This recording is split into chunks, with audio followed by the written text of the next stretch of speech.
Luka Dončić was ejected yesterday after an aggressive strike to the groin area on the Cavs' Colin Sexton. And after the game, Luka brushed the play off as being unintentional, saying, quote, "After I saw the video, I knew I hit him, but it wasn't nothing on purpose. I think that kind of stuff happens a lot in games, but I don't know. That's my explanation. It obviously wasn't on purpose. It was just two guys fighting for a rebound, I guess." Shannon, are you buying this? Yeah, Skip, I don't think he meant to do it. What he was trying to do, Skip, was slap Colin Sexton's hands off him, and he ends up going a little lower than he intended to. Skip, last week, they threw P.J. Tucker out of a game like that. Somebody set a back screen on him at the top of the key, and he got picked. They called it, and they went back and looked at it, and they saw P.J. Tucker, one of the most slick Chris Paul moves on him, and they threw him out of the ball game. So they're trying to clean that aspect up because there are a lot of guys that was doing that, Skip. A lot of times they was like, oh, he picked me off, and somehow their hands, Draymond was doing a Rockette style kicking, and everybody else was using their hands. So I'm not, because I was like, hold on, y'all threw the man out for that? I'm like, a flagrant two. I was like, hold on, that wasn't a blow to the head or unnecessary blow to the shoulder, neck area. So I'm like, and then when I went back and looked at it and I saw what he did, and it was the initial, not when he came back and shoved him, Skip. He's basically just trying to get Colin Sexton's hands off of him. He ran a little low, and so that's the rule. You hit somebody in the groin area, they're going to toss your butt up out of the game. I do not believe it was intentional. It wasn't looking like oh, there you go right there. That's okay. No, he was like Colin Sexton was trying to box him out. He's trying to box Colin Sexton out. Colin Sexton, pushed him in the back a little bit. He tried to swipe his hands off him and hit him in his groin. That's the rule. They threw his butt out of the ball game. But he had been crying all night. So the referee probably just got tired of him crying and said, you know what, the best way so we don't have to hear Luka cry anymore, Skip, is to get him out the game. And I told you, we saw this the other night against Brooklyn. Skip, I don't know. I think Jokic might complain more than Luka. I saw it against Brooklyn, Skip, every single play. Every time they shoot the ball, every time they shoot, miss, whatever the case may be, Skip, it's a foul. No, it's not. So I agree. They should have thrown him out because he hit. I don't really think he hit him. I get it. He hit him like in the side of his thigh, but hey, they said it was a groin shot, and they threw him out of the ball game. That's where they're headed now. I cannot fathom how you just tried to defend a young man that you love, that you have compared to your childhood favorite player, Larry Bird. You actually call this man Baby Bird. Baby Bird. And you let him get away with it. You thought he meant to do that on purpose? Absolutely. Do that on purpose, man. Stop. He had a 6'1" man on him from behind, like a little gnat, and he finally got sick of the little gnat bothering him, and he turned, and he looked down, and he aimed, and he fired. And I thought he connected. Colin Sexton gave him a break afterwards, said, oh, I don't think it was intentional. No, it was. I'm going to let it go.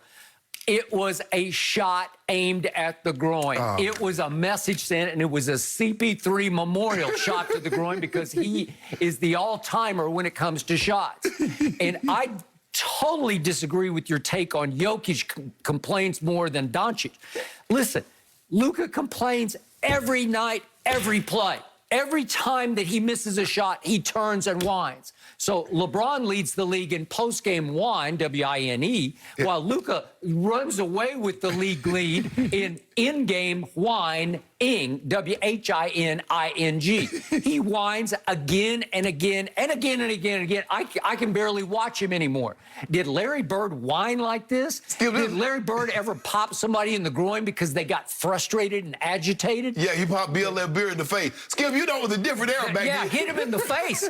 If Luka wants to turn around and square up and let's go, I'm good with it. No, man, they gonna throw that man. Man will get suspended for 20 games. That's fine. If he wants to meet him outside after the game, I am totally cool with that. That ain't Luka. Okay, it ain't Luka.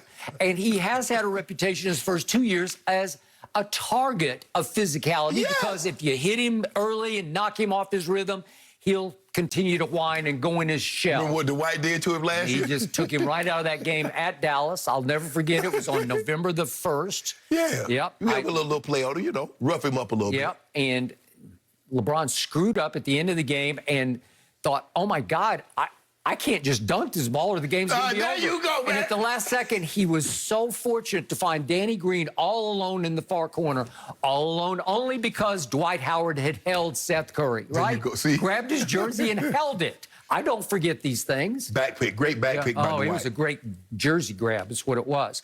So this says the story about Luka is that he responded to the ruling by rolling his eyes, indicating surprise. He laughed as he exited the floor, and then he tried to sell it afterwards.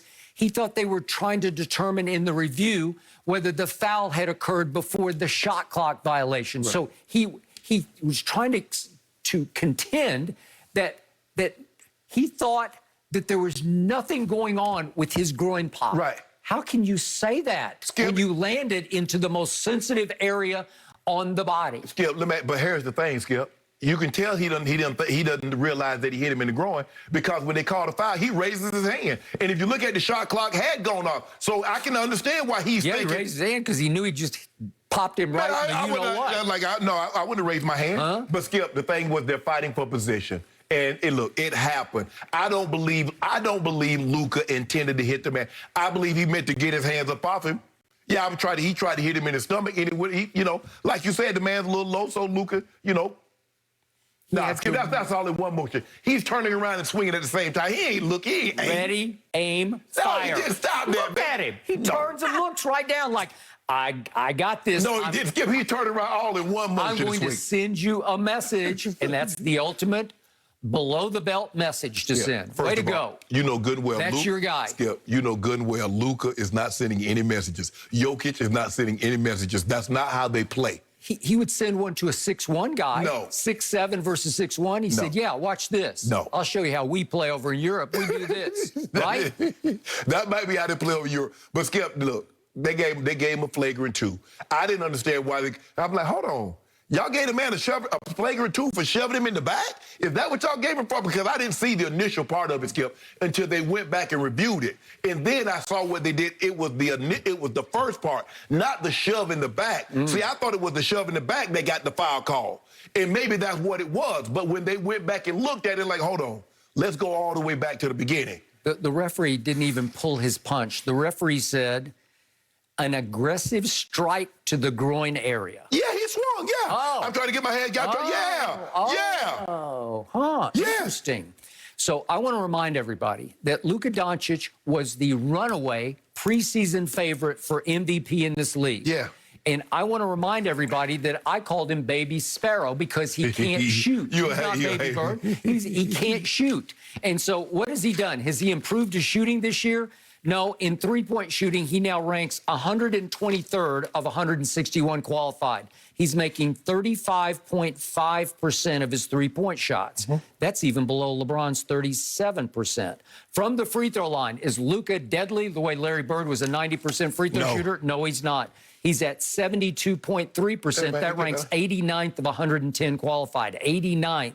It's a little better than LeBron at 70%, but it's still pathetic if we're talking about Larry Bird and MVP. Yeah, but you have to understand, the kid is just 22. Oh. He's 22. He's giving you 29, 8, and 8.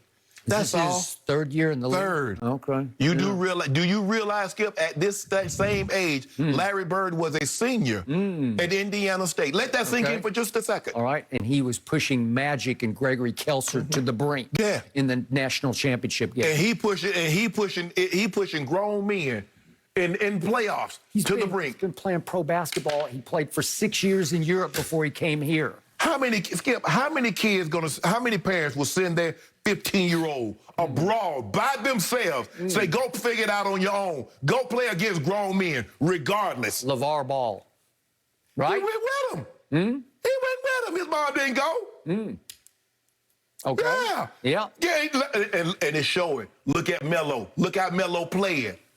Okay. So look at that guy right there. He got 6 years of pro basketball experience in the Euro League. But you got to be able to. You got to be able to be really good to be able to do that, Skip. So the Mavs are now 40-28 in the 5th seed because they're only 19-15 at home, a la the Lakers. Also 19-15 at home. That's a big disappointment. Skip, but you got to realize our starters have missed 83 total games. Okay. There's not very many teams that can say that. Maybe Brooklyn. Brooklyn has that argument because KD missed a bunch of games. James Harden hadn't played in 6-7 weeks. And Kyrie has missed time here and there, some for personal reasons, some for injury, and some for maintenance. Okay, we get that. But There hasn't been a situation, there are very few teams, Skip, that has what Brooklyn has, that if you miss 2 starters, you still have a superstar that can carry the team. If Kawhi and Paul George goes down, what do you think's happened? If Jokic and Murray goes down, what do you think's happened? If Giannis and Chris Middleton goes down, you think Holiday's going to have them in playoff contention? Probably not. But that's what happened with the Lakers.